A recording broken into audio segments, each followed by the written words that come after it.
I mean, I'm just happy if this becomes a DAO, because then we're finally actually a DAO, and then the meme is complete. Don't let your memes be dreams. We can answer the big question: is it a DAO?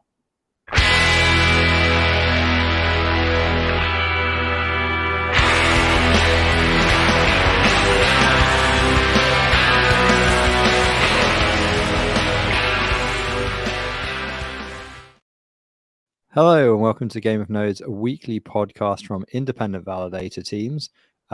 We have Sporthy with us this week to tell us everything we missed at the recent slew of European conferences that we were not at. Obviously, we had sneaking up from behind me last week, friend of the show, Jake, who could have told us a lot more about Awesome Wasm other than the mesh demo. But essentially the Osmosis cape was, I think, too much of a fun prop to actually be able to get any reasonable discussion about those conferences, which I'm assured were very good. So we reached out to Spoo because we thought Spoo actually will be able to sort of present a reasonable summary and digest of what actually happened. But first, in the true spirit of ignoring the guest for the first period of the show, we have a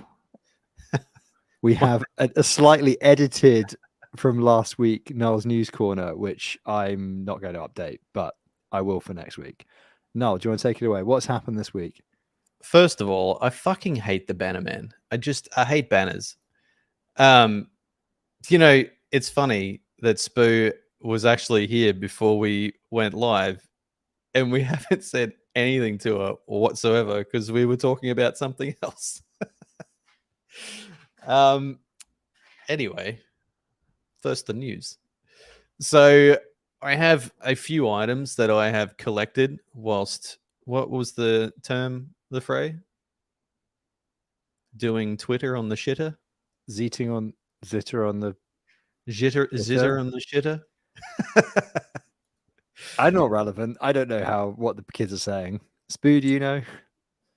Do we zeet now? Is it zitter? Is it just X? What's the deal? No, you just moved to Blue Sky. Or how? Probably Blue Sky, though, let's be honest. So there you are. Did anybody try Threads? What's that? Threads. Threads. It's the Meta's alternative to Twitter. I thought Threads wasn't Threads the film about what happens after World War III. It's really okay. So this is again phrase film corner, but I'm pretty sure Threads is the name of this super fucking dark BBC or like British TV thing that's like really harrowing from like 1985, all about what happens if England gets bombed with a nuclear weapon during World War III, and nothing good is the answer. It's really horrible. But I feel like it feels like a thing we were shown in school, like Watership Down, just to fucking make the kids have like PTSD. This is 100% Rotten Tomatoes. 100%. There you go. It's good. It's certified fresh, certified harrowing. It's a British-Australian sci-fi movie, apocalyptic war. Hitting all of our demographics here. Okay, so what happened? Okay, first the news. So this week has been like just a shit show of exploits and rugs. And apologies if my internet goes out. I'm seeing the little connection issue thing come up in the corner, so it could die at any time. So the first one I have on my list is the White Whale DeFi. I don't know what you'd call this. A rug? A hack? It's not really like... It was an exploit of a hot wallet, but it wasn't really an exploit because it was just like an old employee or something that had the mnemonic for a hot wallet. So I guess you would put this down to like poor security practice. But anyway, what happened was that there was a hot wallet for Osmo incentives. So from the main multi-sig, 3 million whales were transferred to the hot wallet, and then someone who had access to the hot wallet noticed. I guess they were watching that wallet, so I guess they were probably waiting for an opportunity for this for a while. They transferred it and dumped it, and tanked the price 25%. So for somebody that's not on White Whale, do you say 3 million? 3 million tokens. So it's like 3 70 million grand. tokens. Yeah. What's the value here we're talking? Because we're bear market, right? So Yeah, 70 grand. It's still, it's half a Land Cruiser. honest day's work. Yeah. So it's no laughing matter. It's a fair amount of money, and the users, I guess, ultimately pay for that. So yeah, that is item one. Any comments on that? There is lack of DAOification. I mean, so the fact that they just reused an old wallet with shared mnemonics, I think, is not the greatest. Man, take the banner down. It's annoying to people. I'm sure if you did a survey of people that this is annoying to, it would be 100%. You know very well, Noel, that we have more listeners on Podcast Players than we do on the live show. And so repeatedly referring to the banner that is annoying you is just alienating those people listening later who are wondering, what is this? What are you talking about? Those people who are listening later are going to be so chuffed that they don't have to look at that fucking banner. That's Mayor's B, but the banner stays. Okay, yeah, everyone's like, yeah, keep the banner. All right. Okay, so I mean, that I was hoping for some discussion on that. You seem to just be like listening. Spoo got nothing to say, so I guess I'll move on to the next thing, seeing as my panelists don't give a fuck. I mean, it's a rug. We've seen a rug before. What was the first episode of this? Was Baby's first rug pull, right? Yeah, I don't know. Maybe you could be like, oh, this is how they could improve their security, or why would they do that? Or I don't know, shit on them. Well, I mean, the irony here, right? I suppose if you go do like some corporate contract, right, whatever, like, which is what I've been doing recently, and like everybody's fucking obsessed with like JML, like joiners, movers, leavers, and that stuff. They're like, oh my god, if somebody leaves, then like we need to immediately get them off our systems. Otherwise, 5 minutes later, they're going to access our GitLab and they're going to take down our middle market e-commerce site. And you're like, I mean, yeah, you should have a policy in place, but it's probably not your number one. Like, don't procure software just to worry about that one problem. Just hire people that are not going to,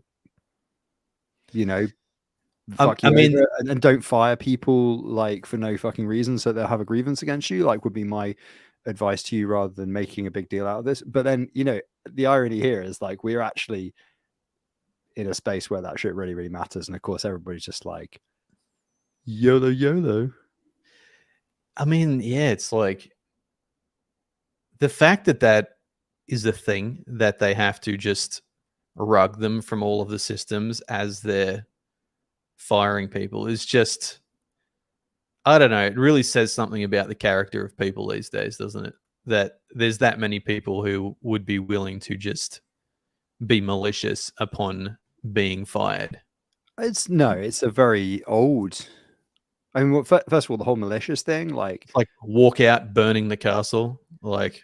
Yeah, I mean, fuck the system, right? I mean, there's two types of people in the world, right? There's masters and there's workers, but I don't know. Like, in the back, there's a great interview with the guy who wrote Fight Club, where he basically talked about after he wrote the book, everywhere he went in the world, people were like, oh yeah, the scene when like people, like the waiters fuck with the food and stuff like that. People would just come to him and be like, oh yeah, man, when I worked this job, I used to fuck with the people that ate there all the time by doing this or that. Or, oh yeah, I used to work at this company and we built like this kind of software and we just put in this bug that crashed it every 4 hours because fucking why not? Nobody would ever find that bug.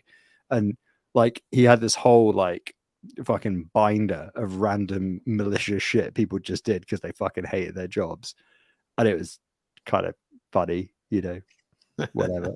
So, but I mean, this is criminality, I think, is the thing. It's not just like, being like, oh, I'm going to change somebody's password on my way out the door because they haven't, or whatever. It's like, slash the boss's tires, shit on the windscreen. yeah, like it's not like smashing the printer in Office Space, is it? It's like quite a different. It's $70,000 worth of criminality. That is also one of my favorite movies, by the way. Office Space. Okay. Well, moving on to an exploit. Well, I mean, so this one's kind of funny. This was on the Ethereum network, and there was an exploit and some MEV happening at the same time, which I found quite hilarious. So, firstly, there were some exploits in the curve pools, I believe. Not 100% on what happened there with the exploits. Maybe someone in the comments actually knows exactly what happened with the exploits. But when they were being executed, I think someone had some bots running which noticed the transactions were going to result in like an exploit, and then front run those transactions in the same block, which I'm not sure if there were like multiple people trying to front run each other or if they just wanted to be absolutely fucking sure that, oh yeah, Coffee Babe ETH bots. Yeah. So I tried to look up that Coffee Babe ETH and could not find anything. Like, it's not a Twitter handle and the domain does nothing. So I guess that's just, I don't know. Is that like a Reddit Twitter account or something? Anyway, so what it basically resulted in was just massive, like, gas fees being paid to make sure that they 100% front run the transaction. So, like, the highest one was 584 ETH paid as a fee.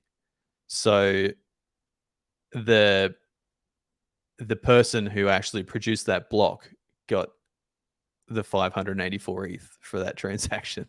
So there's 584 for one block, 343 for another, 247 for another, and 51 for another that were all paid as fees. So that's like, what, about 1,000 ETH paid in fees, 1,100 paid in fees. So somebody who, I'm not 100% sure how the whole MEV party works in that particular scenario. So some validator just netted 1,000 ETH for that block. A couple of, like, it was subsequent blocks, so it'd be various validators. But yeah, validators netted 1,000 ETH in fees over the duration of the exploit. So there was a conversation earlier about why lawyers in this space are expensive. And I believe I said to you, it's not worth having cheap lawyers if you work in crypto. This is a prime example of why, right? If you ever have to fucking explain that. Yeah, so why did your company process those blocks that were massive criminality and like handled an exploit and made a bunch of people a load of money and ripped off a bunch of people? And it seems like you also profited, and you're like, well, so it's not conspiracy because we had no idea. We were just fucking signing blocks YOLO, but you also made like 100 grand. Yeah, so the thing is, like, yeah, I mean, it's proceeds of a hack, right? It's literally criminal proceeds. But you're like, yeah, what the fuck? I mean, it's an interesting precedent. What the fuck would you have to, what? Yeah. I mean, it's not like you can give it back, is it? I guess feel like could. Somebody would maybe make you try. So, because it's easier to get it back off you than it is the hacker. Yeah, I mean, I read through like a lot of comments regarding this, and people were shitty that the validator got that I don't know if it's just like, oh, could have been me type thing, but that people are definitely shitty that the validator took home, for example, 584 ETH in one block. So, yeah, lucky that validators are pretty anon, right? In ETH, they might be getting some hate mail. Yeah, maybe more than hate mail, huh? Yeah.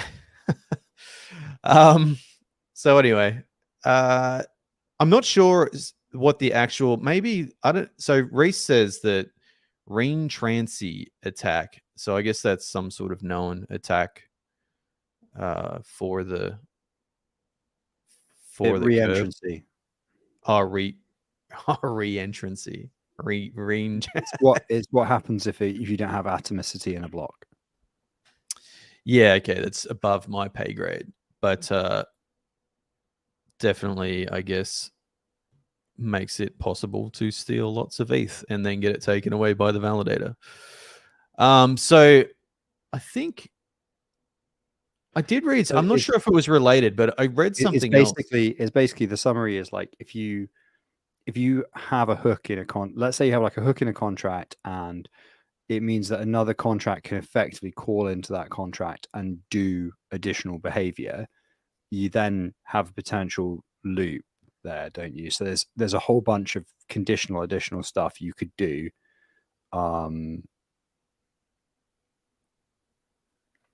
Kind of as a kind of side effect of the original is the best way to explain it. Whereas like if you have like a more atomic model, you have a set of calls that succeed or fail, and so the difficulty here, right, is that there's a thing called the halting problem. So like kind of fundamentally in computer science, you can't actually know that a computer program will succeed, fail, halt, or run forever, whatever. Like you just can't know. It's not actually possible to know.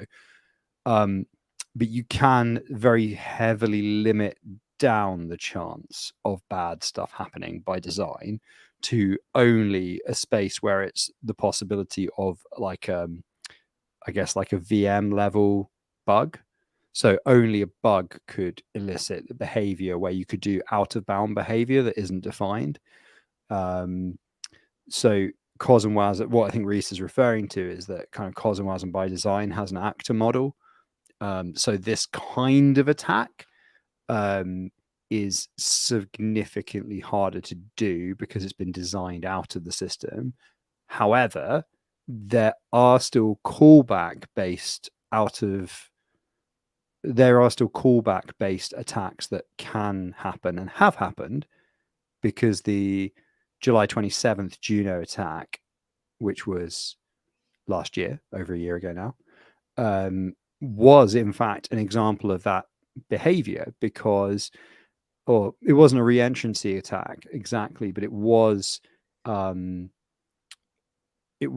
used a callback into a contract to do undefined behavior and then trigger behavior that wasn't expected as a result of bugs in the FFI. Well, in the kind of interface between Rust and Go. I've probably explained that really badly, but I don't see Spoo shaking her head, so we'll assume that's a reasonably digestible explanation of what happened there. I did tune out a little bit, so. Well, I'm going to say that you're superior authority on the Go side of that system boundary. So I'm going to say that Spoo agreed with my rough summary, and that's Spoo's like, if you ain't gonna talk to me, I ain't gonna fucking listen. Yeah, but it's a big there's a few things in the design of Solidity that essentially do mean that you can rug yourself more easily, and they've been designed out in CosmWasm. They've been designed out in Move. So a lot of smart contracting systems, VMs, runtimes that have happened since are kind of aware of that as like an attack vector in a big way, which is why these attacks are going to keep happening in one way. Like various types of reentrancy attack are going to happen in Solidity because it's just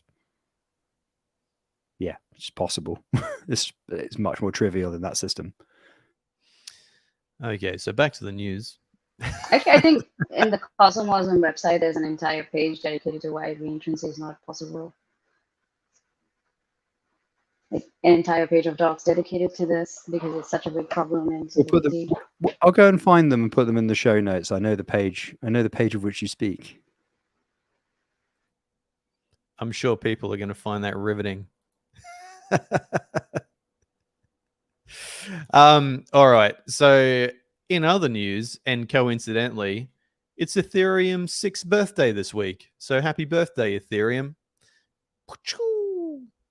I wish I had like a party popper or something.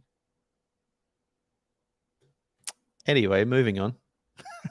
The fray for all those listening to this podcast is now deep in search for this page so that he can add it to the show notes. So, in other news, apparently Coinbase has their own chain now called Base. Spook, do you know? Is it called Base? I think it's called Base. I think this was announced a couple of months ago. Oh yeah, it's not. So this is new to me. I now know that they have a chain called Base, which I'm sure is just a repository of shit coins. And anyway, there was a shit coin that launched on Base called Bald. I'm surprised that Rama was not onto this straight away. But this coin was listed and everybody was very excited about it because of the depth of liquidity that this coin had in comparison to other shit coins. And so ultimately it was a rug, but it was a pretty it was a pretty well executed rug where the person who created it, hyped it, added a heap of liquidity and then was buying it themselves to pump up the price and then let it have a pretty good run up on price and then gave it a little bit and then added more liquidity and then bought more of it to bait more people into buying it as another pump where it doubled and then immediately rugged out all of the liquidity. So I think they put in like a fair amount of capital for this particular rug. I think it was something like $12 million worth of capital to actually perform the rug. And I think they made maybe like $500,000 or something like that. But that seems like, to me, $12.5 million in, Reese says. I mean, maybe Reese should do Null's News Corner. He seems to know all the news far better than me. But in any case, I think he walked away with maybe... Oh, okay. So Reese says they made 20 million profit. That is pretty good in terms of profit. But I thought that only made like $500,000 or something like that. I was going to say, is it really worth the capital if you're only making sort of like $500,000 with that amount of capital, with that amount of risk? But I mean, if they made that much, then yeah, worth it for them, not so much for the users they rugged.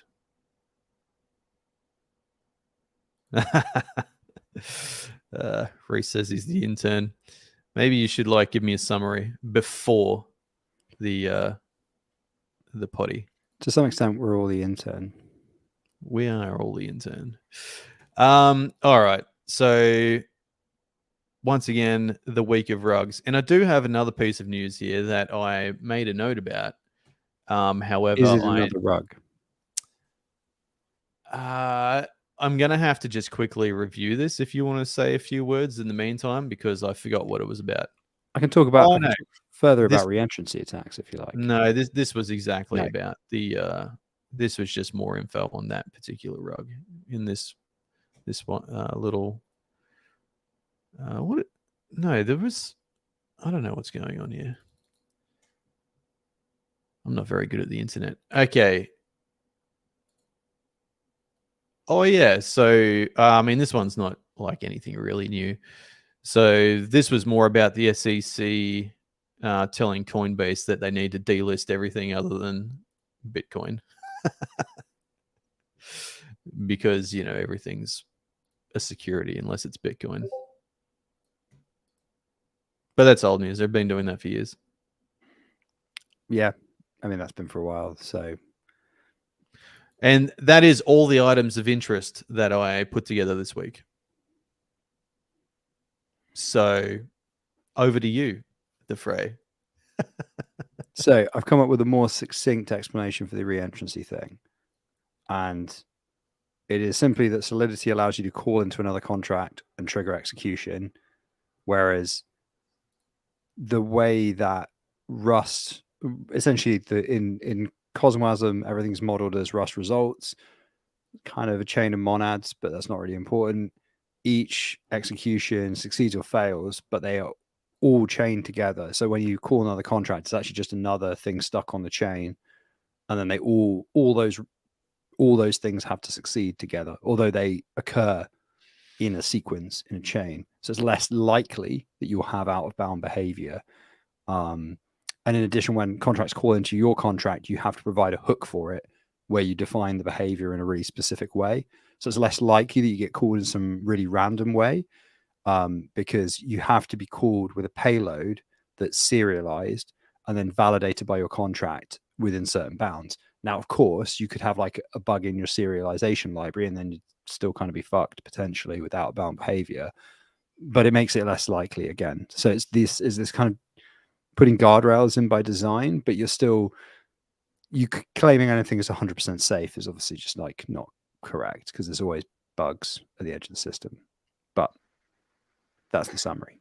Actually, I heard this really simple ELI 5 about reentry, reentrancy of tags. So this is an example in which, let's say you want to throw a basketball into the basket, and you clearly don't know how to do it. So there is like a professional basketball player in front of you. So in traditional way, you just pass the ball to that person and they throw it and then success. But the way Solidity does it is, instead of you passing it to them, you kind of borrow their skill set for a while so that you can throw it. Your mic? I mean, this is my mic. You might be on the mic. You might be on the laptop and not on the thing, or the other way around. Let me check. You're roboting a tiny bit. Hello. Okay. Yeah, so the way Solidity does it is, you want to throw the basket into the hoop, but you don't have the skill set. So you just kind of borrow the skill set of this professional player. But in that case, you don't actually need to give them the ball. You can just borrow the skill set and throw it yourself. But what Solidity does is, you aim to borrow the skill set, but you're also giving them the ball in the process. So now they can do whatever they want with that. So even though that's the flaw of the architecture, that you only need to borrow their skill, you don't need to give them the ball to actually do it. Because you're handing them the power of execution in the runtime, essentially. Yeah. So if they do out of bound behavior, you don't have control over it. Whereas what you want to do is have as much control as you can have over out of bound behavior. Yeah, okay, your explanation is a lot better than mine. Yeah, this was like ELI 5 when I learned how reentrancy works, because there's just so much jargon you get into it, especially Ethereum specific jargon. Do you understand it now, Noel? No. Okay, Spoo, have another go. I get it. I believe. No, I get it. So hang on. Well, maybe. So what you're saying is that basically a contract gives some control to another contract to do something for them, but they give them too much control, and then they can do stuff with it. Is that what you're saying? For the audience that can't see this, Spoo is nodding that I sort of get it, but not really. Like, her head's nodding, but the look on her face is like, who is this guy?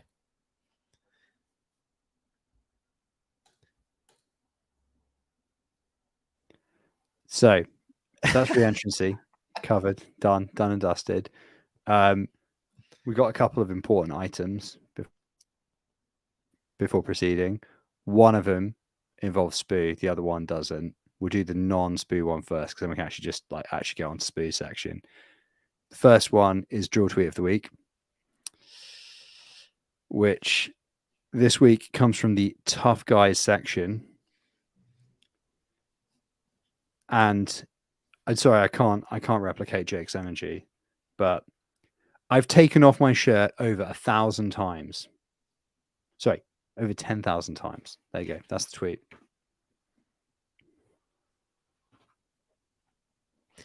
I mean, that's a lot of times to count.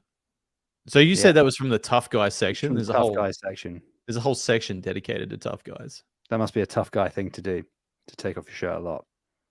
I feel like you have moved away from the random drill tweet of the week into a curated drill tweet of the week, seeing as though you went straight to that. I mean, it wasn't particularly random, I guess, in the sense because I just flicked through the book, and I guess if I was going to be completely random about it, I would know how many pages were there, and I would use a random number generator to generate the page, right? And then just where would you get your entropy? Noise network. Noise.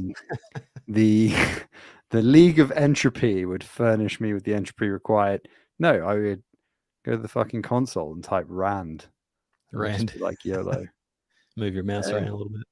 Fucking every single programming language has a random function, but a lot of them call out to the system clock and other random bullshit. So they're not like randomness, as we've established, is a pretty complicated concept. I defer to Simon Water on this, and the many books and whatnot. I don't like to pretend I understand randomness particularly well, although I have read a book on the subject called The Drunkard's Walk, which I'd recommend. I like when you used to generate some keys, some SSH keys, you'd have to like move your mouse around to generate some entropy. That was always fun. But I don't know, they moved away from that, right? I haven't done that in a while. I can't even remember the last time that happened. I don't know if that's just particular systems or it's probably Windows. Maybe. So yeah, I can confirm it's how it works on Windows. Oh, it's a Windows thing. Because there's no other available source of randomness, I guess. So you got to move your mouse around. Maybe it just like time since last fucking crash would be pretty random for Windows.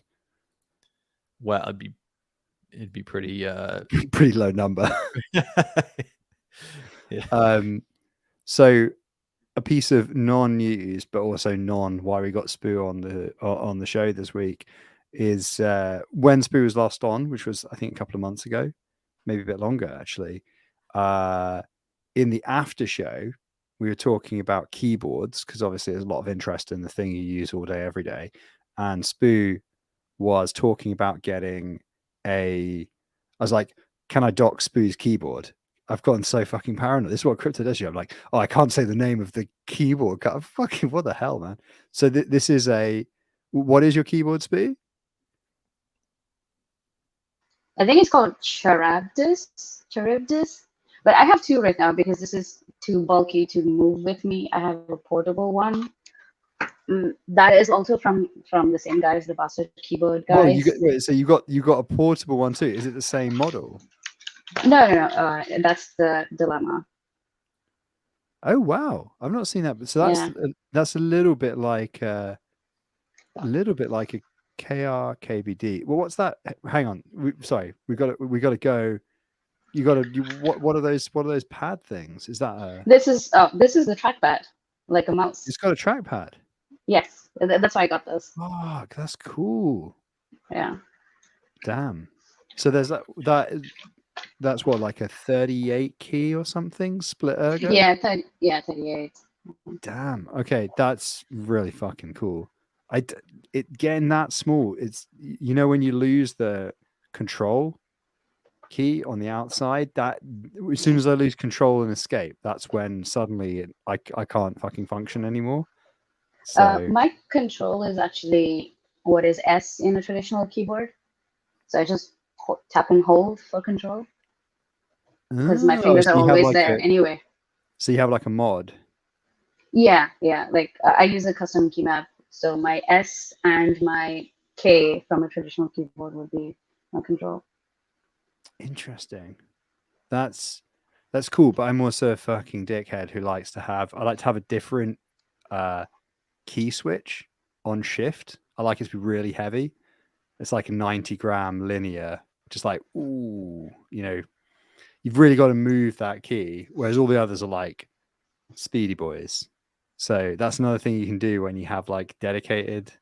Yeah, I do have a heavier Kale Gold for the Q, because I Nice. keep pressing it by mistake when I'm playing Overwatch, and I keep ulting when I don't intend to. So. Wait, you're gaming with it too. That's pretty hardcore. Oh, so that is okay. So I'm currently not on that. Currently, I am still on my Moonlander.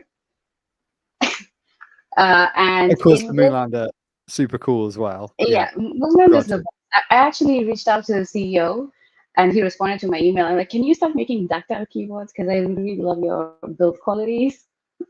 And then they were like, oh, we don't think there's enough market for that.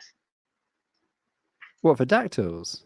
Yeah, But which like is loads of people make dactyls, and you yeah, know, I think Kinesis have just released a new one. yeah, Like, yeah, but yeah, I saw that, but I think all the people who are into these things would rather customize it to completely for themselves. Like even this is not exactly end game for me. This is gonna be like penultimate end game, and then I'm gonna do like the full nerd where I track my fingers and see how long and the dexterity of movement and custom design the case. I But already so I also got a keyboard from the same place. I got the TBK Mini, which is essentially a KRKBD like oh, okay, this. yeah. This is a custom one I built myself. But it's essentially this, but in tented bowl form, so similar to Spoo's. I have stubby little fingers though, like real stubby little boys and stubby little thumbs. It's hard to tell on the camera, but I can't fucking reach the bottom key on, on this. It's like tented and fancy, and you're like, oh, this is very ergonomic, and I can't fucking hit the enter Uh, button because my thumbs are too small. And I'm yeah, like, oh, the, the same happened with Moonlander. The most furthest away keys, I just use them for things I don't normally do, like print screen, because I might just take my hand off of the keyboard for that. yeah, it kind of makes me think that maybe I kind of already peaked with, because the KRKBD just flat on the table. I have it set up so it's very slightly angled. It just has legs that just made me it slightly angled this way. And for whatever reason, it's just the right size for my hands. It's super crowded together, but like I have stubby little hands.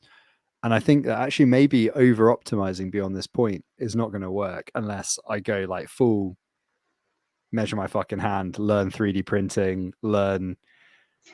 I And I'm think it's just, quite easy because the place where you got it from, all the 3D printing files, everything is open source. So you just have to like move things around. that is true. So, I mean, originally I was thinking I should do it for the dactyl because it's all written in Clojure. And like, I'm one of the few fucking weirdos that's actually worked many years of their life in that programming language. So, could totally modify it and build my own keyboard. But I got to a point of laziness with it. I built, I think, I don't know. I want to say there's about 6 or 7 keyboards knocking around here on the shelves and whatnot. And you kind of get, you get to like 90% there. I think like maybe 95% there is the point where I get off on the over optimization train. I don't know. It sounds like you're prepared to go a lot deeper than I am. That's kind of my feeling. I can see it in your eyes. You're not going to take no for an answer on that final 10%. No, I'm just gonna try it as long as my mental malleability hasn't died off. So however long that takes. Because I moved from QWERTY to Colmac about 1.5 years ago, and that is the toughest thing in life that I've done. Like the way you feel when your fingers are doing not what you want them to do, your brain and your body are doing completely different things. It was a weirdest, and I feel like it was kind of fun though. So I'm like, maybe I should try more. How do you deal when you're just having to type on a regular laptop? Oh, that's actually easy. Somehow my brain is like, oh, if you're on a split keyboard, you're on Comac. If you're on a membrane keyboard, it's QWERTY. So it works both ways. Okay, that's great because like this is going back a few years when I first got into like building my own keyboards. I was like, do I switch? And I was just like, I spend half of my week on like just like no, like I'm not going to have a choice. I'm going to have to be on a QWERTY keyboard, and I bottled it. But you're telling me that I could have just changed years ago, and I've just wasted 5 years of my life. Cool. I think Good. it's still possible. I asked one of my colleagues, who's like 45, I think, and he was able to switch to Comac in 2 Hey, weeks. come on! I'm not 45. What do I look No, like? I'm just saying, like a person older than you could do it easily in 2 weeks, so it should be fine. That's I like the vote of support, but maybe I don't know. I fear it now. This maybe it's But what with maybe it's what Comac is getting old easy. feels like. Comac is easy because your shortcuts almost all stay the same. So your Control C, all that stays. Dvorak might be too much, yeah. But also, I don't think it's very useful. Like there's Null workman over for here programmers. Null over here still trying to figure out how to use a QWERTY keyboard. I mean, we only got to Control and R last week, didn't we? Control and A, Control and E. Yeah, all very handy. Thank you. I'm guessing that like your workload this week took probably like 20 minutes compared to the week before. Like now you know Control R, you're just like, this validator shit's easy. Why is everybody complaining about it being loads of work? I mean, I forgot about the Control R as well. I had to go back and look up the show notes. So,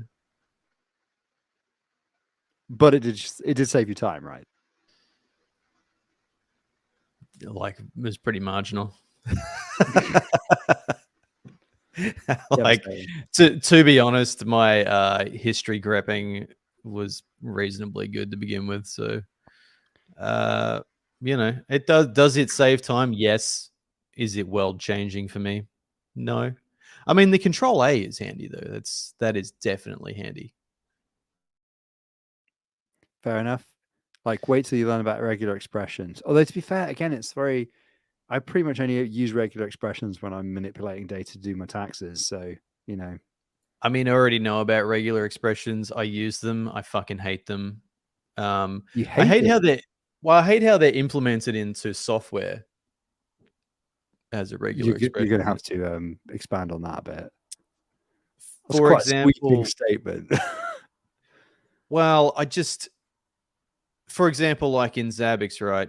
You can use, you know, how do you know a guy uses Zabbix? He fucking talks about it all the time. I can tell you.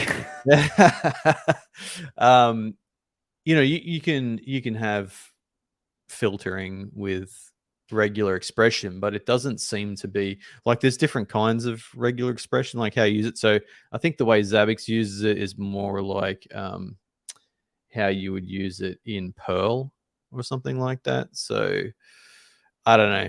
It's confusing to me because if I go to like one of those websites where you can just put in your regex like your data and then your regex expression, and it'll like, you know, filter the data live so you can see if your expression works or not. And then, you know, I can't just copy paste that into, you know, the other thing. It's like, no, that's not a regex expression. So I don't know. I need to. Well, it's Spoo not probably a knows regex, exactly what it's I'm a doing. regex. So that's because it's regular expressions. Sorry, I say regular.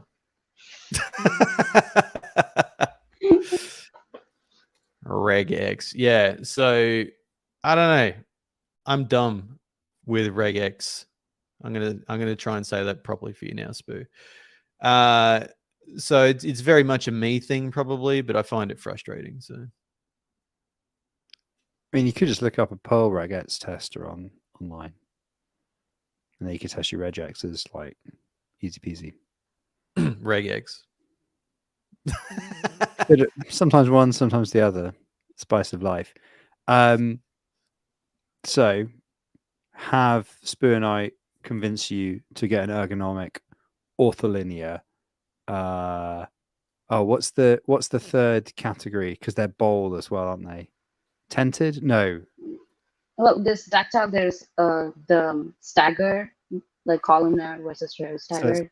it's columnar, staggered, ortholinear, ergonomic, 10 keyless, With I a think thumb cluster. thumb cluster keyboard. Have we convinced you to get one now? So All the buzzwords are there pretty much. There may be more keyboard buzzwords, but I'm not certain there are. I feel like whilst this gentleman that Spoo is referring to was able to make the transition, I also like, I feel like there's quite a lot of work involved in that. Like not just using it. Like I feel like if he was able to make the transition, he probably spent a fair amount of time sitting there practicing. And I don't really have time for practice on things. Like I've, gotten out the typing, practice thing to try and improve my typing. But then at pretty short point after that, realized that in reality, do I really sit there and bash out 10,000 words? Do I really need to be able to type that quick? And then so I decided that the investment of time for the benefit of that time use was not really worth it. Do I need an ergonomic keyboard? I don't think so. I don't really You can keep a normal key map though. You can just customize a key map to what you use most often. I mean, yeah, I don't feel like it's going to benefit me that much that I would bother. That's not to shit on, like, you can start slow without split, just ortholinear. There's one called Plank by ZSA, which is like a normal keyboard. It's just ortholinear instead of row stagger. So ortholinear is the hardest individual thing to get used to, I think, probably. I don't know what you think, Spoo. But like it's so weird the first time you're like, because you're used to just doing that slight wiggle like this on a normal keyboard. And you're like, actually, huh? I think for me, the split was the hardest part because I did not learn typing the right way. So I was using the wrong fingers for like B and, G. And I would try to type it, but it's on the other half of the keyboard when I split it.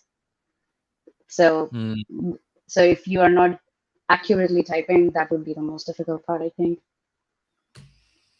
I mean, I use this piece of shit, so Dell $20. One of the big things that is genuinely useful, right, is that you are at your desk all day and you are interacting with the computer in some way. And yes, we are a cult. We are selling you keyboards. We're not the Jehovah's Witnesses. We're worse. We are the custom keyboard club. Sorry, Null. But like, for example, just looking at my desk here, I have my keyboard spaced like that, like pretty much sort of together and that far apart when they're on the tabletop. So, and facing in like that. So my hands are, what would it be, like that? That's how I type with a split keyboard. Whereas on a normal keyboard, you have to kind of type like that. And like that, I don't know. It's just like that's how your body wants to have your hands sat on the table. And it's like really, until you have it, you don't know you need it.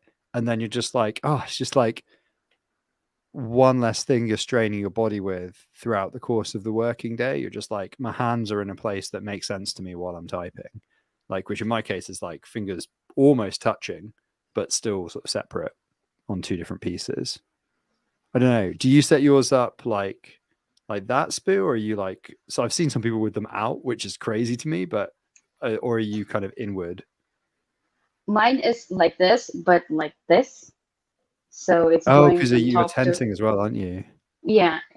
But I got into ergo keyboards because I developed RSI, and that got so bad I couldn't even use the keyboard for 2 weeks because the pain over here was too bad.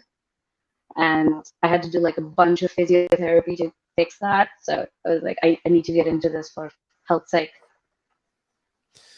So I'm not shitting on people who do use like these types of keyboards. All I'm saying is that I think the time cost to benefit for me in particular is not really like worth it at the moment. Maybe if I get RSI, it might be worth it at that point. But like I said, I don't really sit there bashing out like heaps on my keyboard anyway. I'm more of a thinker. Think about doing that and then don't.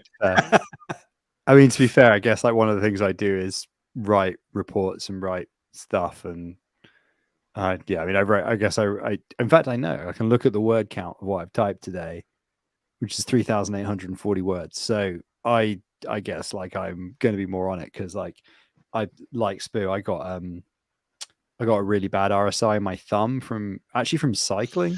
So I cycle a lot, and it meant I couldn't type super well. It was kind of like this hand was just got a bit weird. Like it just didn't have much like. I don't know, it sounds really weird to be like, yeah, you kind of felt like it was hard to type. Like it was functionally hard to type. It wasn't like I was dropping stuff on the floor like an old person, but just like certain skill activities, my hand was just like not really 100%. Anyway, we've talked about keyboards a lot. Well, hang on. Hang on. One final thought is that, you know, while I'm thinking about it, I think that maybe if typing was like typing fast and ergonomics was a big issue for me, I think that I might like probably spend time learning how to dictate to like an AI interpreter better than actually type. So I don't have to use my hands at all. And then just do the amendments that I need with the keyboard. I think that would be a better way for me than trying to learn some crazy bullshit. So I think that's fine for language, but for codes, that might be very difficult. I'll have you know, Sporty, that I don't do that much coding. Well, but the flip side of that, I guess, is that, you know, to your point, Noel, I can think of probably only 3 times in my career where my speed of typing had really any meaningful impact on my work as a programmer. Yeah, I mean, you very rarely need to type super fast as a programmer. You need to type accurately. And yeah, specifically for me doing any type of code, my hand speed is not the problem. Like, I think that's the same for most people writing code. I mean, like, even if you crank out 1,000 lines in a day or more, like a lot of what you're doing, you're like type, tab, type.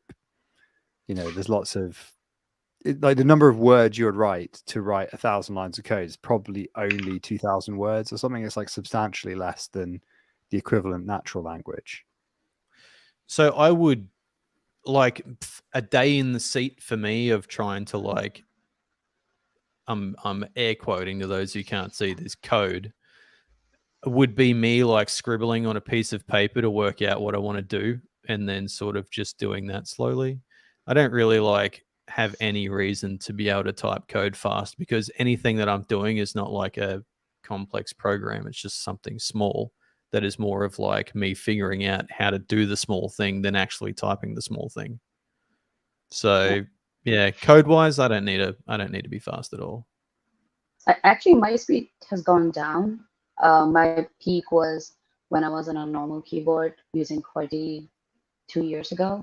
I have never actually reached that yet, but it's about comfort. Your hands are just happier now, even if you're not. Yeah, I was going to say, fast. but you're more comfortable, Spoo, and that's the important thing. My comfort's not important to me. No, I think you know, the things that improved my office life the most is buying a decent chair. So that has probably been the biggest impact on my office ergonomics. A decent chair and a decent desk is sort of... this keyboard that I have, you see the holes at the back? You can attach it to armchairs of your keyboard. So the 2 split halves are on your hand. and That would work well with my chair because I've got one of the ones where those armrest things, they move around absolutely everywhere. Oh, have you got one of the super fancy ones? Yeah, I invested in a chair. I spent enough on a chair that you could say I invested in a chair. Okay, so like to be fair, like what a really, really big thing that I think makes a massive difference to like working life is, and this is again one of those things where if you like is I think really good during COVID and stuff is people got like a control over this, though I'm not sure. I think a lot of people probably didn't think as much about it. Probably I thought about it too much, but like having a good chair with decent lower back support is like obviously super important. But like I have the cheapest desk chair you can get from IKEA that's got like a really firm back. It's like $100 and it's perfect. Like it's really supportive. I love it. But the thing for me that is really helpful for comfort at the desk is desk height. Because like if you have a slightly lower desk, it just that everything goes out of whack really quickly. So I just need like literally it's like 5 or 10 centimeters higher than the average desk height. So I just bought a desk that it's not even a movable desk. I could just make it slightly higher when I built it, when I screwed it together. That's it. And then I got a custom desk at the office for the company. They were replacing desks in there. I was like, I don't want the desk that you guys are getting. I'm just going to get a custom desk to a custom height. And I literally just measured this desk to the floor. It was like, yeah, that's the height. That's the correct height. And again, you're like, oh, thank fuck. It's so like good to just like have your arms at the right height when you're typing, when you're working, whatever. It's just, I'll tell you, centimeters really matters. I don't know if I'm being crazy, but it feels like such. No, it makes a difference. The game changer for me, in particular, like, and this is a combination of desk and chair, is actually being able to have the armrests just go under the edge of my desk, so that my elbows, when my hands are on my keyboard, my elbows are just resting on my chair. That makes a big at the right height, so I'm not like slouched or hunched. It's just like sat there at the right height. I can get a full width of my keyboard. Yeah, and then I mean that kind of actually makes me want to use shortcuts and stuff a lot more as well, rather than reaching for the mouse. So I've started using, Mac shortcuts a lot more to jump around Windows and stuff, rather than reaching for the mouse all the time. I mean, once you get a really comfy keyboard, you'll just learn all that shit because you'll be like, why would I ever use anything but, control left, right to shift around? Well, actually, no, wait, it's not. Is it control? What is it? It's so in my muscle memory that I can't even think what it is because it's just lower layer. Yeah. Yeah, no, it's control and left and right. Yes.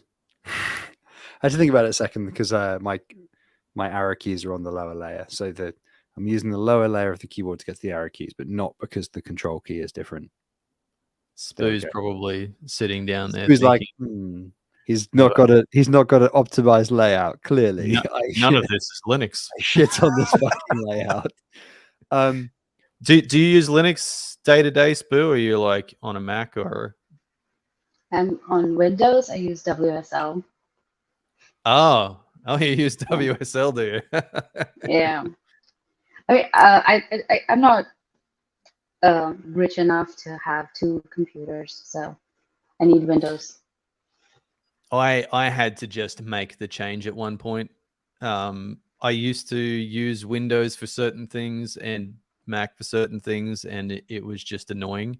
And so I just had to rip the Band-Aid off and go like just to one or the other. The problem I found for DevOps with Windows is just that like it feels so much more native in Linux or Mac than in Windows. And specifically when you need to have access to USB via a Linux console, doesn't really work with WSL. So that was I think they're bringing with the next release of WSL. I'm sure they're going to keep constantly improving it, but I did like the isolation of it a little bit. I found it annoying to get to the files. You 'Cause could there's, dual like- boot. That's always there. A what? Dual boot. Oh, dual boot, yeah. Yeah, I guess, yeah. You could dual boot into Linux. There's always that option.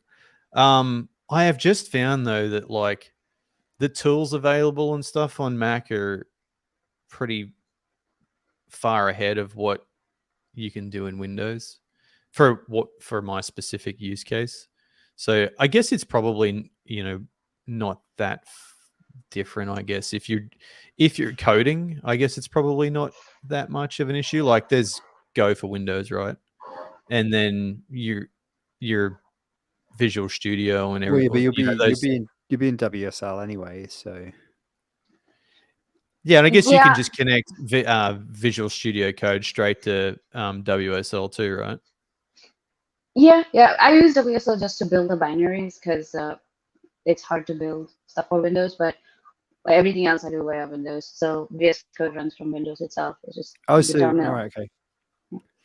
So Why do you do that and not dual boot? Like out of pure curiosity, because I used to run Linux dual booted off a Windows machine, and I literally had Windows just in case like work sent me a fucking PowerPoint or something, and like I'd just be in Linux like 90% of the time, and it was like a secondhand refurb Lenovo Carbon, one of the Ultrabooks, like the ThinkPads, they're fucking rad.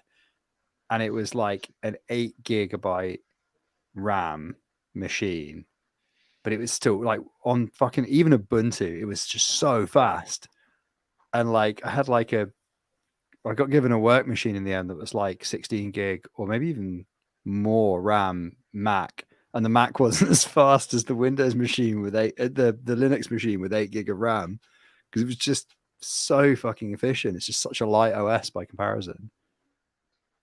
Yeah, I don't use dual boot because I usually use Windows just for like entertainment reasons. So it's like, and it's not like I work continuously. Like I work from home, so it's like switching back and forth. So You're doing it for the gaming. I did it specifically just for Overwatch and Dota. That's it, nothing else. No, okay. No, now I understand it, because there is nothing more frustrating than being a Mac user who wants to kind of goof off for about half an hour a day while you're at your desk, and you open up Steam and you're like, oh shit, isn't there a new Homeworld coming out? Yeah, not for fucking Mac users, it's not. Like, Yeah. there's certain games you can play on Mac, and as a result, I have put way too many. Like XCOM works on Mac, Into the Breach works on Mac, FTL works on Mac. Very fucking little else works on Mac. High Fleet, I really wanted to play that. Fucking no, you don't get Yeah. that. That new fucking space sim that's like Homeworld, whatever that's called, Falling Frontier, that looked really fucking sick. Is it for Mac? Is it fuck? I got a Switch thinking maybe that would be my gaming device, but I don't like controllers. I prefer keyboards. So that was a waste. Fair. So I actually don't game at all. But that's because you're a boomer. No, it's because I'm too addictive. So when I was at college, I used to be stuck on Dota too. I'd just play that shit every day, and it ruined about 2 years of my life. So I had to actually just cut off gaming and never game again. There's no moderation. You have such an addictive personality that you cannot fucking game anymore, and you thought it was a good idea to get into crypto. Yeah, it's yeah, I do have, like, I get really into things, and like it was a big problem for me. Like getting off Dota was like breaking that routine kind of really fucked me for a little bit. And I just don't want to experience that again. So I just stay right the fuck away from games. There's plenty of other shit for me to do anyway. Like I kind of feel like I'm pretty time poor, and I feel like if I played games, I'd be really time poor because they're like really fun. So I sometimes put on Let's Plays in the background when I'm working, so I feel like I still have video games in my life, but I realistically don't have time to play them anymore. And it makes me really like, I really wanted to get involved in Battlefield 2042 when that came out. I was like, I love big online arena shooters with loads of vehicles, even though I'm shit at them. And I was just like, this is not a thing I can actually do in my life anymore. So I'm just gonna have to put on Let's Plays while I'm fucking around on the command line on remote servers, and I'm gonna have to pretend that I got to play that game. It's quite sad, actually. Now I've said it out loud, it sounds really fucking sad, doesn't it? What a first world problem. I mean, you just have to wait a couple of years, and you can do it with your child and call it father bonding time. Lego Star Wars. I've realized the only reason Lego Star Wars exists is because parents want an excuse to play video games. Like every bloke I've worked with who is like a few years older than me has been like, fucking, let me tell you, I don't get to play Call of Duty, but Lego Star Wars. And I'm like, and then now I see it and I'm like, I see this is in my future. It's looking enticing now. But yeah, 100%. Either that or just go straight to COD with like a 3-year-old. Be like, so we need to make the bad people go away. I feel like So having kids is we're going to just carpet bomb their village and then the surrounding villages, just to be certain. And then it's not a war crime. It's going to be a police action. And this is called international relations, little one. Anyway, now it's time for your bath. That's. Do you that's think dads enjoy being dads so much just because of all of the shit they get to do that they couldn't do before without being like, why are you doing that? For example, play games or even just like go outside. I think there's probably a tipping point. I mean, I don't know. I haven't got there yet, but like when they're a bit older and you can be like, we're going to go ride a bike or play around in a sandpit. I'm fucking looking forward to making sandcastles for starters. Lego Star Wars, already mentioned that. Board games, fucking big like board. I don't, there's only 2 of us in the house, so like a lot of board games. There aren't enough people to play, but when the little one can play board games, there's 3 of us. That unlocks a lot of other board games. My partner loves playing board games. Shit, you on Wingspan yet? I mean, speaking of like, we're trying to sell you fucking ergonomic keyboards, right? I feel like me and Spoo have maybe done a hard sell that hasn't been fully successful, but Wingspan. So you didn't let me finish. Correct. I fucking hate board games.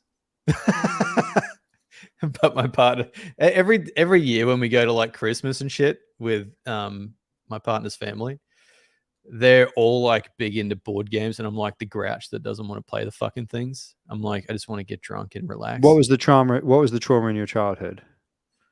Nothing. I'm just bad at board games. Especially like, the ones where they're general knowledge, like trivia and stuff. Yeah, but those are bullshit board games. We're talking about good board games here. Come on. They love that one. What's that one where you've got like all the numbers and you have to... Oh no, letters. What is it? Not Scrabble. Scrabble? No. No, I think it's numbers. There's a number version of Scrabble as well, where you put in like plus sign, minus sign to make the numbers match. No, this one's like, you've got like a little panel, you got like all these numbers, there's a lot of math involved, there's sequences you have to make. I don't know. It sounds like fucking annoying. It sounds like you're getting pissed off about games that aren't like fun board games like Catan or fucking Pandemic or Wingspan or whatever that have actually been designed with a lot of thought and care into their mechanics. I've never heard of any of those, but you need to play some better board games then. I feel like Spoo, do you play board games? Do you ever play board games? Do you have opinions on board games? Not a lot. I have played Wingspan, and what do you think of Wingspan? I can't see myself really like. Let's let him down. I played it twice, and the first time I was the last one because it is very complicated, and learning which to prioritize. But second time I came in like third, and I was like, okay, I can see myself getting into this. I just haven't been able to play it again. So, for a game for me, like when I'm say if I'm in a social environment and there's game playing going on. Yeah, like I really lean towards things that require me to not think. Like Jenga is great. I just like pulling out the little bits. I can get on board with that. For those listening later, Jacket P Potato has said in the chat, Jenga's the only game you need. Yeah, I mean, it's maybe true. It's fun. You get drunk, you pull the bars out. For a but very like, long if I'm there and I have to read the fucking rules of something, the fun's already gone. Like, I should send you like a copy of Deep Sea Adventure. That's a pretty simple game, and it's funny because you're sending interns to the bottom of the sea to collect treasure, and if they fuck it up, they drown. And the kind of drowning interns mechanic humors me. Humors me? God, I'm tired. Pleases me. If it pleases you. It pleases me. Sometimes the interns don't make it back now. Sometimes the interns don't make it back. That's like a cool little German board. I think it's a German board game. But I mean, that's a really weird sounding game, by the way. Well, you have a submarine, right? And then you each have to send down a little sucker to go collect some treasure for you. But everybody shares the same air supply, right? So if one person gets greedy, everybody drowns. But you're still safe in the submarine, telling your interns what to do. It's great. It's just, I mean, it's actually like kind of capitalism because you, I guess, bankrolled the expedition. So you're just like, yeah, let's maybe dive a little deeper, see if there's some more treasure down there. It doesn't always work out for them? Is this a board game? Yeah, it's a little like it is I think what's called a cafe board game. It's like very small, so you can play it on like a small table with like 4 players, something like that. I mean, it sounds quite complex. Like, it takes about 5 minutes to learn it, and then like I don't know, for about 15 minutes to play the 3 rounds. It's pretty quick. What I mean is like what you're explaining here seems like you would need all this. I don't know how you represent that on a little board game. Oh, we have little gubbins for treasure, and then you have some meeples for the interns. And then you're obviously like just sitting in the submarine, this little card submarine. You just kind of. It's always baffled me is like dice-based board games. It's like there's absolutely no like. I mean, the whole thing's just a game of luck, right? Well, no, the dice is to partly level the playing field, isn't it? I'm talking about like things like snakes and ladders. Like you throw the fucking dice and you move your bit. Like, yeah, but snakes and ladders.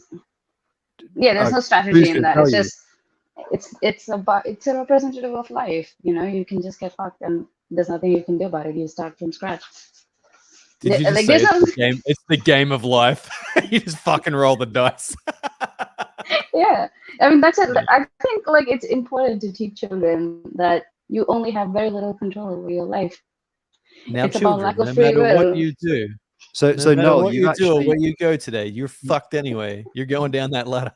You've stumbled onto a point of you, sir, have obviously not looked up the historical context of Snakes and Ladders. Snakes and Ladders is based off of essentially like Spoo says, it is a teaching mechanism from the Indian subcontinent to teach about the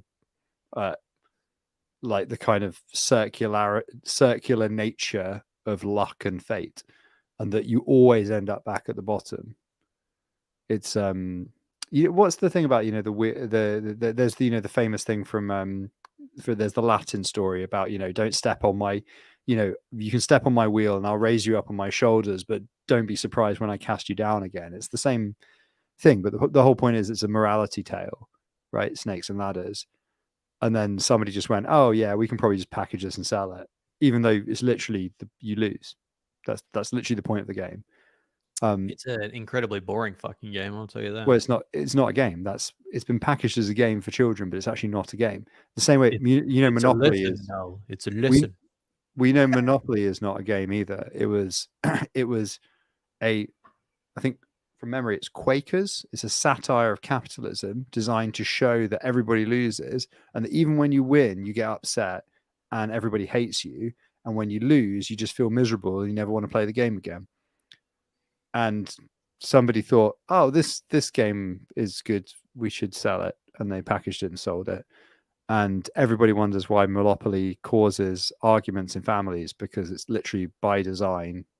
It is supposed to show that the behavior required to win Monopoly is not desirable in society. Do you know what I love about Monopoly? Is that it's such a good analog for the real world that when the bank runs out of money, it's in the rules to just write IOUs and shit. Yep. There's an amazing game called Market Meltdown, which the aim of that game is to model the 2008 financial crisis. And it models a liquidity crisis by every time you go around the board, liquidity is taken out of the game. So everybody's dealing with less money, but you can't write IOUs. So you just see the liquidity collapsing, but your obligations remain the same. And that you have to roll the dice to move, but every other mechanic is via a roulette wheel. So you have to place a bet and then roll a roulette, a ball on a roulette wheel, and that determines like the outcome of everything that's happening to you. So from your point of view, all that's happening is a roulette wheel is randomly causing you to owe money, win money, lose money, whatever, as you go around the board. But all that's happening is liquidity is coming out of the system because of a bank run, essentially, that's happening in the background. And so no matter what you do, you're just like, oh God, how do I get more money? There's only so much liquidity left in this. It's actually very, very relevant for crypto now I think about it. But all that happens is like you're just trying to survive longer than the opponents, because everybody knows they're toast in the long run, because you know the capital flight is happening. It's one of the most fun and degenerate board games in existence, because by the end you have such huge accumulated debts, like after only a few turns, that you cannot survive other than by putting it all on red and just being like, roll the roulette wheel. And it's great. And you're like, oh, this is why people were like, they're like, oh shit, we've got loads of mortgage-backed securities that are going fuckaroo over here. We better go buy insurance on our mortgage-backed securities so that we could try and insure ourselves against them blowing up when they inevitably blow up. You're like, oh right, that's how that behavior actually happens. Like, so in that sense, link in the show notes, folks. Yeah, I think it might sadly be phrase link to Amazon. I should do, shouldn't I? Like the problem is, I think I'm only recommending board games that are mostly out of print. You definitely can get Deep Sea Adventure. That's definitely still in print. But I think Market Meltdown might be out of print. And the even better game that the same designers did, called War on Terror, is also sadly out of print. That was just the best game, which I'm not going to explain. Sorry, look it up. War on Terror. Yeah, that sounds interesting. It was basically like a much more sophisticated version of Risk, where you could model asymmetrically just turning to be a failed state and then do asymmetric warfare against the imperial powers. And it was really clever in terms of its mechanics. It was really cool. Cool. So there you go. Whilst we have included Spoo in the show, we actually didn't talk about the conferences yet. I was going to bring that up. As someone who was unable to attend any of these things on the other side of the planet, I am interested to hear, so I can live vicariously through the participants' eyes. Please do. Go ahead. You know, which was, okay, so straight up, which was the best conference? Let's just hit us. Well, which conferences did you go to? Which was the best one? Tell us the list and then tell us the best. I went to Awesome, ETC, and Nebula. And I guess Nebula was my favorite. Awesome, ETC, and Nebula. Okay. Righto. Yeah, and Awesome in Berlin and the other two in Paris. What about the OsmoCon? Did you go there? No, I took a vacation from conference and I went to Amsterdam for a weekend. So good missed move. That. So what was your favorite and why? Well, I'm not going to say ETC because, you know, this is a Cosmos validator. This is not a Cosmos validator anything. This is just a general crypto shit. Actually, I've been meaning to bring that up because the intro of the show is like brought by independent validators in the Cosmos, and none of the validator names are even in the video. Like, if I wanted to delegate to, like, where, like, how would I know?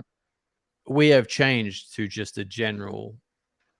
So we're trying to like be just more generally crypto and less like specifically Cosmos, but also like, you know, we're just shit at marketing really, and that's why we don't have any kind of reference to our validators anywhere really on this show. I think for us, we kind of just like doing it for fun anyway, so it's not really about trying to get delegations or anything. Yeah. Okay. So that said, you're saying ECC was your favorite. You just don't want to say that. No, I only attended one talk in ATC by a NOMA team.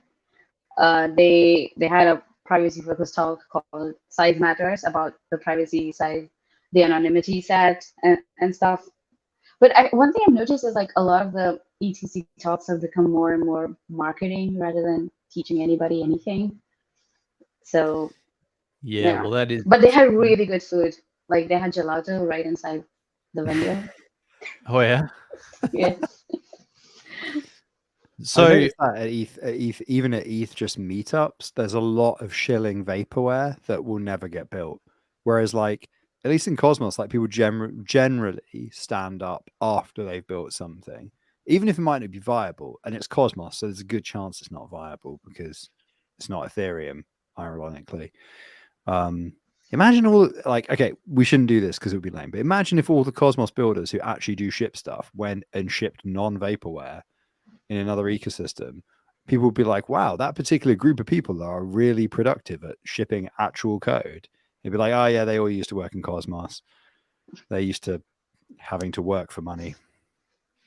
But then they would be forced to write Solidity and get exploited. Fate worse than death. I know. Yeah. So gelato ECC, so that's why it's your favorite. Gotcha. Okay. Bam. Scientific. So you can bribe Spoo. If you're a conference organizer, you're listening to this podcast, you can bribe Spoo for her conference review blog, which obviously has many thousands of subscribers. I'm actually publishing a book on that coming out next week, and this is my promo for the book. There you go. That's how you do it. So my like, there's not a lot of opportunity on this side of the planet to go to these bloody conferences. However, there is one in Korea soon for Korea Blockchain Week. Well, not really soon. Well, it's in a month or so. I was wanting to go to that one, but my partner vetoed it because we have to go walk across a fucking mountain for 6 days. So I think my only other opportunity is a bit later in the year again with Singapore. So maybe I'll get there. Is that token 2049? Token 2049, yes. I nearly went to the London one last year, but then I just thought it'd be like fucking lame and full of fintech people, so I burned it off. And Artifact, who's of course the master of marketing, was like, "You're a fucking idiot. You should have gone to that. It's on your doorstep." And then ended up going to a fucking fintech conference this year anyway, so it shows what I fucking know. So you should go to it, in conclusion. I definitely will if the time slot suits and if the budget allows. So there you go. Yeah. So ETHCC, cover that one off. How was Nebula? How was Awesomeism? Come on, what did we miss? Make us jealous here. Well, Awesomeism. Do you know about CW script? That was like the most interesting part for me. So the Terran 1 team, they've built like a superset language which compiles down to Rust Cosmosism. So the typical counter contract is like 10 lines of code in CW script. And you just compile it and it turns into the Rust code. And as a person who's not really into Rust, that sounds interesting. And it's very easy to understand language. I think it's more like Ruby-esque, where it actually looks nice as well and doesn't look complicated. So yeah, that was like the best thing. And I think in the last episode you mentioned Ethan Frey's sabbatical. He mentioned that it was just until the end of the year, so he's going to be back next year. Oh, it's the end of the year. I thought it was just for the summer. He said to the end of the year. Wow. Okay, that's a long. I mean, I'm jealous. That face is more. I don't. I think he deserves it, but this is the face of somebody who's jealous of a sabbatical of that length. Bears hibernate in the winter, right? Yeah, I guess so. And what's Nebula? What's that about? I don't know if there's any theme in Nebula exactly. There was a nice talk on Evmo's future direction, Evmo's 2.0. Apparently, they want to be more like a canary chain to Ethereum. They're going to implement like the EIPs way quicker so people can test stuff out. How the fuck would that work? I mean, Ethereum is kind of slow with building out features, right? So Yeah. Evmos wants to do it quicker. But it's completely different, right? No, I think like stuff like the EVM stuff. Well, the you can VM. totally... I think what Spoo's talking about is like implementing VM level features ahead of Ethereum. So the features that Ethereum want to implement, they want to recreate into Evmos initially. I think they're just going to ship them before. So if they're like not yet live in ETH, they're going to be shipped ahead of time on. I mean, guess what I mean is like, is it directly like compatible, or do they not have to rewrite it to suit? I think the whole point is like you can cross deploy the contracts, right? Yeah. Oh, okay. If they're contract based, yeah. But I mean, it's back to the thing of like Evmos is an interesting idea. If they'd shipped 6 months earlier, 8 months earlier, then they'd have been maybe a lot more likely to get like, for want of a better word, like a survivable level of traction. Whereas I just don't see that they have a USP anymore, really. Like being a bit faster than Ethereum, being substantially cheaper, fair enough. But that cuts both ways. Like Ethereum has deep liquidity and then VCs and all the other shit. Not that VCs are necessarily a good thing. I mean, I actually tend to think they're a super bad thing. But the reality is a lot of teams don't have a product that makes money for a long time. So they look to VCs and people to pay their salaries in the interim. And like you can do all of that stuff, you know, over in ETH. The gas fees and stuff are like just part of the other side of that, you know, equation. But without all that, then, you know, that's the value of the token, right? So it's all part of that economic system. Maybe a bit of a broken economic system, but at least it's like. So it seems to me then that, like, as far as the economics of the blockchain is concerned, I think they've probably concentrated on the wrong ecosystem. If they're compatible in both, like maybe they should have put some marketing power into the Ethereum area, you know, try and I think they did, to be fair. Like, it's just that they kind of missed the end of the last bull, really, which is when you have the most eyeballs on you. But then I guess, you know, that still doesn't help when you're a year and a bit into a bear market, does it? Because you're still fucked. But I mean, when you think of Evmos, you don't really think Ethereum, do you? You still sort of consider it to be a Cosmos chain. Yeah. That's true. Well, maybe that's just from our perspective, being more involved in that particular ecosystem. I don't know if, like, I don't really have a perspective from an Ethereum ecosystem participant. Maybe they are known and popular, or I don't know. Popularly known. Evmos is like Cosmos only for the validators. Like people who deploy on Juno can't deploy on Evmos. So for dApp developers, that's a completely different thing anyway.